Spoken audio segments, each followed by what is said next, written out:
Ugochi Pambozi Oneti Toto Nabali Onora Prisi Eze-Ana Ugochi tubelu Oda Omano Oraifite Ole Mmasiosi Oziọma ọdịnala Gabani Eze-Ana Ugochi tubelu Onye Manije Mondo ọdịnala bụ ụzọ ndụ Gabani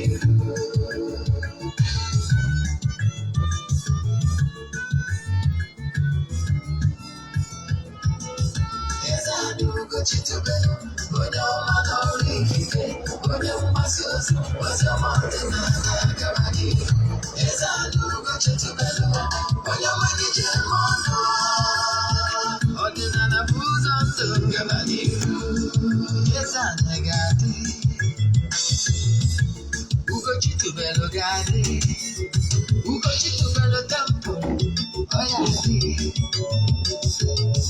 maka na eziokwu anwa jaja ndị okenye dị ga-adị fọntambaki ndị oche dị adị fọntambaki fọdasi kara aka ghọrọ ụmụ Igbo si anyị rapụ nke anyị na nke faka mma bụrụ Baịbụl bịa akwụkwọ akụkọ ebekwa chọọchị fara obodo ụka dịkwa mmanụ Ugochi tubelu ekwenye ekwe Eze-Ana si na ọma mme ọdịnala ọmanwụ chacha oge ọbụla ọ na-eti ọ nọ na nkụzi Chukwu Abịama gbara ume ọdịnala ya dị Eze-Ana Ugochi tubelu onye ọma n'Oraifite onye mgbasa ozi oziọma ọdịnala Gabani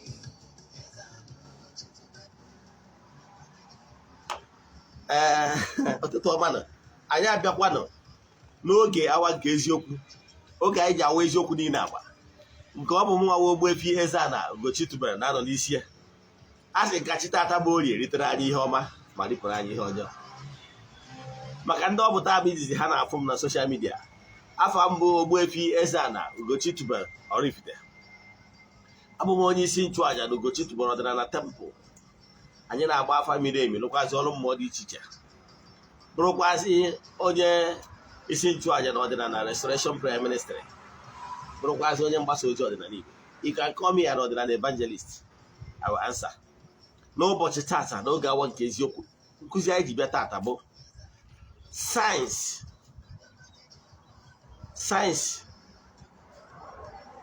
you will know when you see those signs. Just know that all is not well with your marriage or your relationship. So when you see those signs, please don't ignore. And when you see those signs, what you must do. Part 1 here. But before I get in, let's na aja na-achụ kwa ọnwa Febụwarị anyị wetaghị n'isi njedebe ndị niile sonye na ya bụ aja enwetasịghị ihe onyonyo ka o si wee mee then nke ọzọ si bụ echefuna na nke ọnwa March ga-ebidokwa na March 6 wee last ya to March 19th ya bụ aja mbunye elu aja ịpụta ihe aja esigo na ya bunye ọtụtụ ndị mmadụ elu ndị na-esonye na ya bụ aja marago ka esi eme mana maka gị gbagba onye ọfụ ka isonye na ya bụ aja anyị na-achụ for 14 good days aja na-eji achụ na temple n'isi ndị niile sonyere anyị n'ọnwa ọbụla and distance abụrụ ebara ya ị nwere ike isonyere anyị n'ebe ọbụla ị nọ all over the globe isonye na ya bụ aja bụ forward ya 3 prayer request then make donation token to the account number then chat ya m na WhatsApp ka m gwazie other details I need from you ka enwere ike book oge 0805-7837-672. I repeat 0805-7837-672. Ka phone number anyị echefuna na ụbọchị Monday ọbụla and Thursdays bụ ụbọchị anyị ji enwe counseling and inwe administration using ọdịnala method maka na ike dị n'okwu ọnụ. Yes, ike dị n'okwu ọnụ maka na okwu ọnụ ka Chukwu Okike ji wee kụọ. Yes. So ọ bụrụ na chọrọ iso na ya bụ our administration, chat me. and book appointment with me. When we came full surrender for no but then our counseling is free. My name Bafara Google. Yeah, guys, yeah. Then of course I say bo ekusinota ebe obodo no. Obo ha na enwe ike ibewu na temple. A ga-ekwubi okwu n'isi gị. Then ka anyị gaba n'iru n'isi okwu anyị ji wee bịa n'ụbọchị taa. Isi okwu ji wee bịa n'ụbọchị taa bụ why you should pay attention. Attention you must pay. The signs to show that all is not well in your marriage or your relationship. Once you see those signs, please do the needful. And what you must do to escape from such condition. Then, so what am I saying? Get in comma topic long much. Yes, already brief. Then obro na my life story I do art film. Yes, that the title of the movie was The Rejected Staff of Jen on my YouTube channel. Can you watch? I send there season by season. All season up to season 2 and season 11. I said the go season second season. Na my YouTube channel. Yes. So manobro necholo. Mama kia. Naturally watch that video. The Jen I YouTube channel just watch season 1 and season 2 is already there. I can tell you in next 3 days. Today is already Wednesday. Then Thursday, Friday, Saturday. I get post to season 3. Okay, yeah? You can see. Then, ihe ji check kọwara ihe abụ ihe anyị ji bịa tata bụ ihe ọ ya abụ ọbụ na ọ na-eme na ya marriage or relationship gị ịgbara nkịtị maka ndị Igbo na-atụ nruchi na ọgbara nkịtị ma gịnị kwere ekwe. Yes, marriage bụ nkwekọrịta dị n'etiti nwoke na nwaanyị fụrụ onwe ha n'anya, then wee kwenye na ha ga-ejikọ aka ọnụ wee build a new home. That is marriage.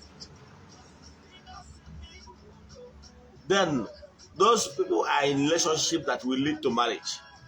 Maybe their partner, both of you are now what do you about fiancé. Science all is not well. And at that point, there is no point proceeding. That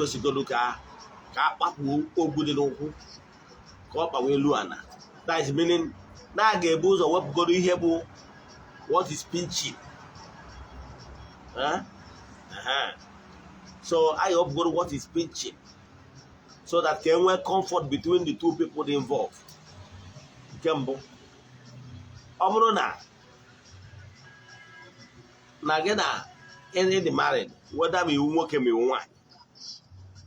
Nke bụ eziokwu na nwoke na nwaanyị ọbụla nụrụ onwe ha nwere ihe mere ha attract each other. Something attracted them. Yes. It could be material thing. It could be something tangible. Enwere ọtụtụ ihe ndị mmadụ ji alike mmadụ. However, ana m advise ndị mmadụ, marry someone you can trust. Marry someone you can trust. What is love? Definition of love that this part of the world, people love you because of what they can get from you. Yes, the person might not trust you, but trust is better. Marry someone you can trust, because if you trust somebody, you will love somebody. But somebody can love you without trusting you. It's very possible. Yes. Somebody might love your pocket. Somebody may love you because of but that person might not trust you. So that is advice for another day. So if you want to get married to someone you can trust. So trust is the number one before so-called love. Because in this part of the world, people love you for various reasons. Yes. So, but marry someone you can trust. Then once there is trust, there must be love naturally.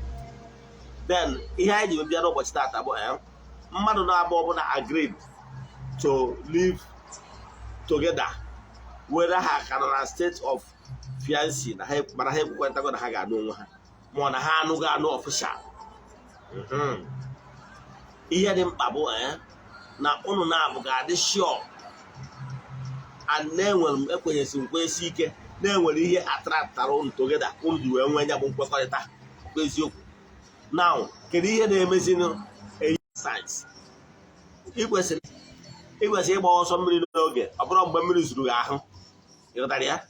Yes. So ibido fụwa sayensị ndị a, a man all is not well with your marriage or your relationship. One, mgbe ọbụla ịfụtara na your partner, whether ma ọ bụ nwoke ma ọ bụ nwanyị, is no longer fond of you, or early sign. That's number one.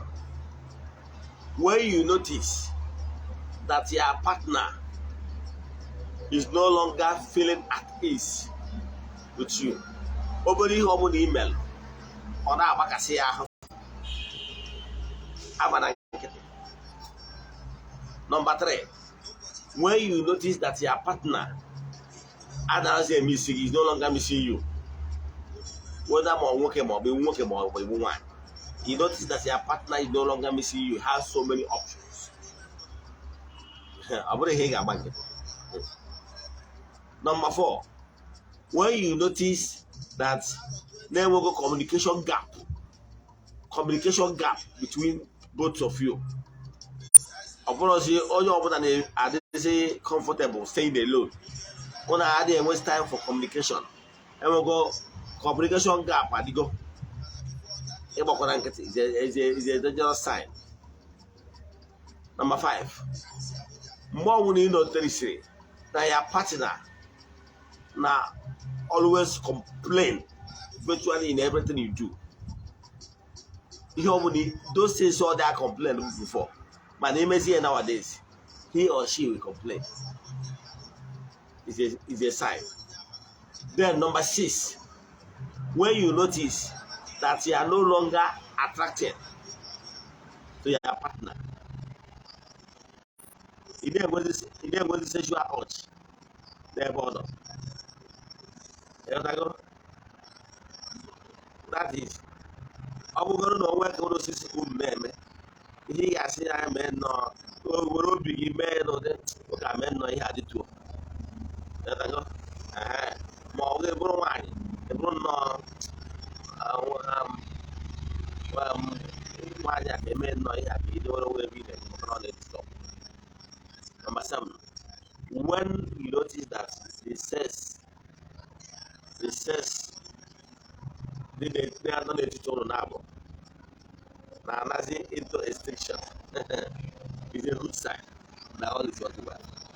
I think we were looking with your partner a week, 2 weeks, and then upon our hard on, can work at the healthy, can watch the healthy. A week ago, 2 weeks ago, 3 weeks ago, my brother, my sister, all is not well. No matter how busy the man is. Another way, the person can change oil, more working, more wine. Or drop possible, now working, more wine. Be healthy at their youthful age. Now, a week ago, 2 weeks ago, 3 weeks ago, for one case, we change oil. My brother, my sister, all is not well. Yes, unless if any of them is sick. But on a very good day, that 2 of them are healthy, a week ago, 2 weeks ago, 3 weeks ago, my brother, my sister, all is not well. My grandmother would have told you that apparently one of you, meaning if an animal, a species of animal, want to go into extinction, that species of animal will keep giving birth to only male species. It's just a matter of time.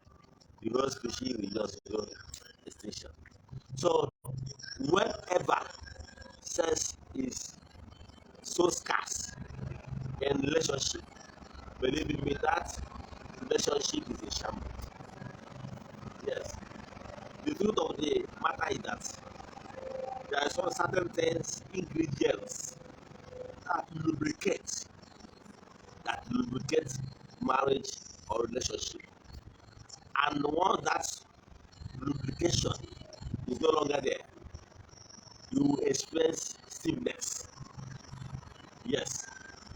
And over, you notice here and that number 8. That number 8, the least but not the last. This number 8 bụ na ịfụ na ihe ọbụla ime ga na-egosi egosi. He will no longer tolerate you. Obere ihe ọba, obere ihe o threaten gị, obere ihe threaten ya. He or she will begin to threaten to leave you or try to bring more stiff conditions for you.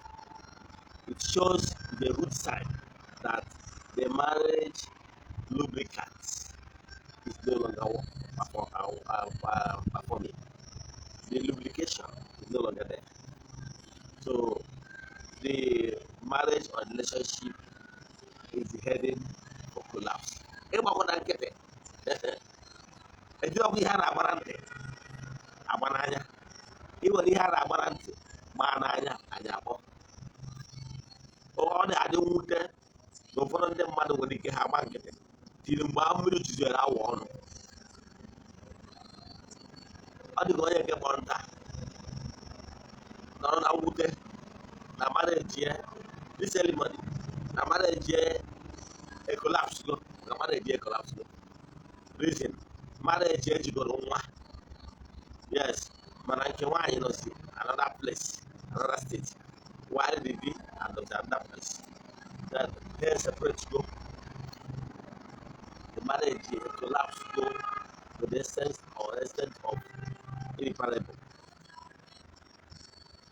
So each and every go to the point before you become the needful. It's already man needful. It's already man needful.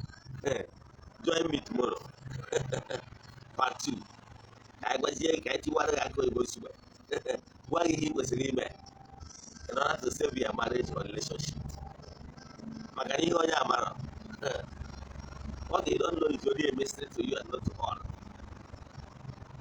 Not every challenges that is happening in your marriage or your relationship is caused by the mood.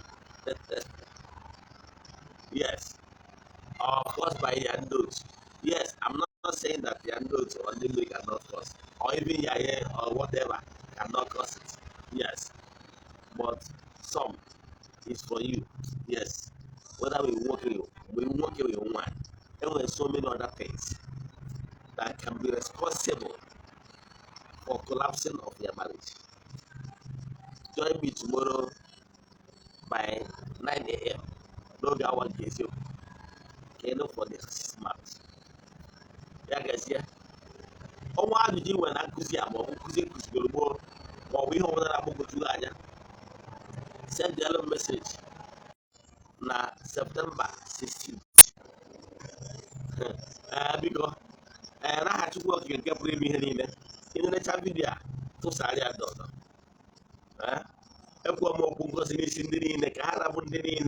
Under the influence of my voice. Distance is not a barrier. Their marriage or their relationship is shaking, or they are in trouble, or they are at the verge of collapsing of their marriage and relationship. Now, I to work and get me here.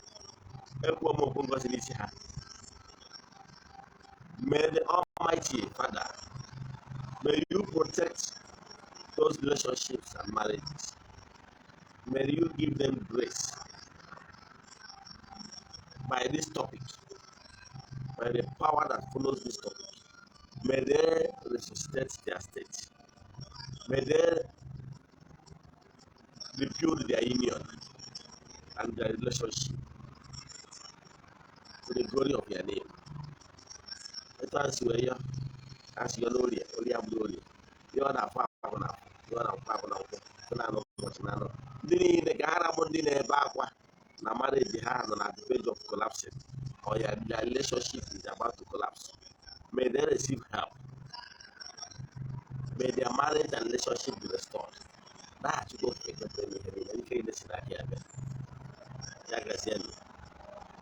I don't know.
Ka ọ dị na chi niile, ya gazienụ.